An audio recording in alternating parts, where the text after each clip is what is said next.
There's a question many men think about, but rarely ask out loud. What actually happens to your body if you stop ejaculating for weeks, months, or even longer? Some believe abstinence builds strength, others worry it might cause harm. The truth is, your body responds to prolonged abstinence in ways most people don't expect. And in some men, the effects appear quietly, only becoming noticeable when something else stops working. If you've ever wondered whether abstinence affects your hormones, your prostate, or even your mental state, this video will give you the medical perspective you need. Hello, I'm Dr. Ananya Rao. I work with men's health and urology, and on this channel I explain medical topics in a clear, responsible, and practical way, so you can better understand your own body and health. Today, we're talking about what happens when ejaculation stops for an extended period and what medical science actually says. First, let's understand how the system works. Your body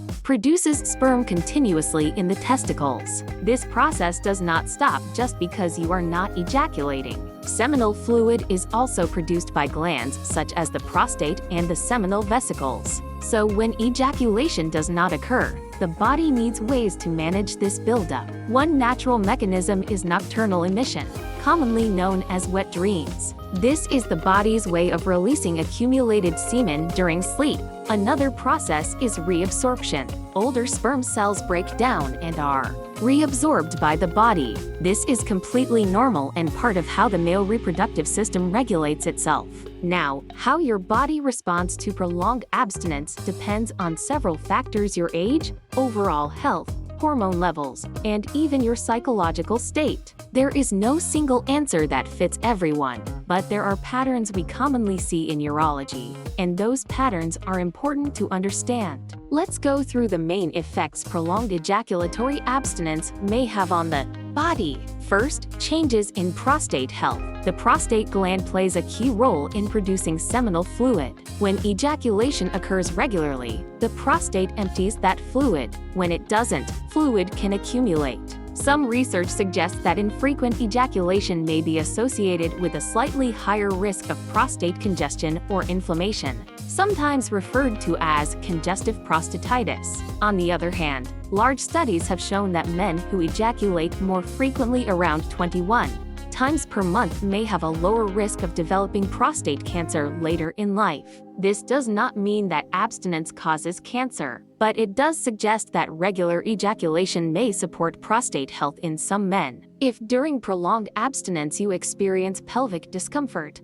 a feeling of heaviness, or pain in the lower abdomen or perineal area, it is worth discussing this with a urologist. Second, hormonal fluctuations. Testosterone is often at the center of this discussion. Some men believe that abstinence increases testosterone levels, and there is some short-term evidence for this. One study showed a temporary increase in testosterone around the 7th day of abstinence. However, this effect does not continue long-term.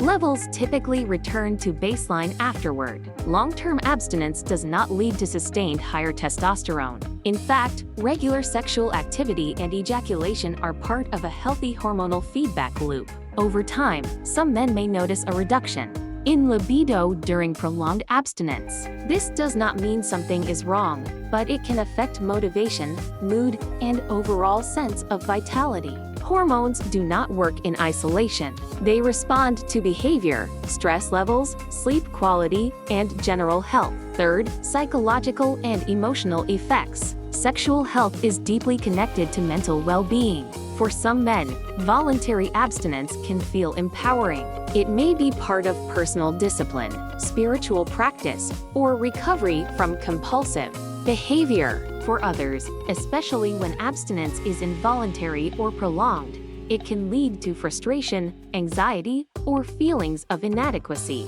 There is also social pressure around what is considered normal sexual activity. But the truth is, sexual frequency varies widely among men. There is no universal standard. What matters most is how you feel in your own body and mind. If abstinence is causing distress, anxiety, or emotional discomfort, speaking with a therapist or counselor trained in sexual health can be very helpful. Fourth, sperm quality and fertility. Sperm is constantly being produced, But when ejaculation does not occur regularly, older sperm may accumulate.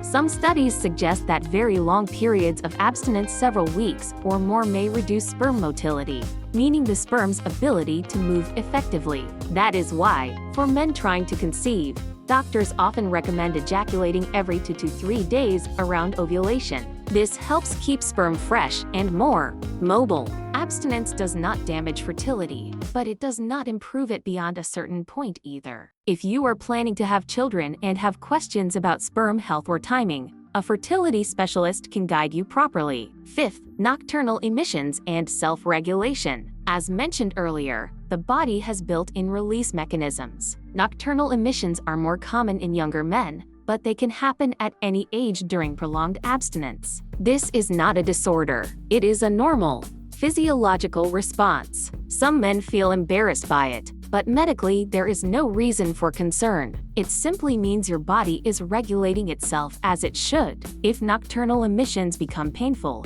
unusually frequent, or are accompanied by other symptoms, that is something to discuss with a doctor. But in most cases, they are a sign of normal function. Now, it's very important to be clear about something. Every man's body is different. What I've shared today is based on general medical understanding, but your individual health depends on many factors: your age, medical history, lifestyle, and personal circumstances. If you are experiencing pelvic pain, discomfort during urination, changes in sexual function, or concerns about fertility, please consult a qualified healthcare provider. These conversations are confidential, and they are a normal part of taking care of your health. There is no shame in asking questions about your own body. So let me ask you this: do you think men's sexual health is talked about enough? Or is it still something most people avoid discussing openly? Leave a comment below. Your perspective might help someone else feel less alone. If this video helped you understand your body a little better,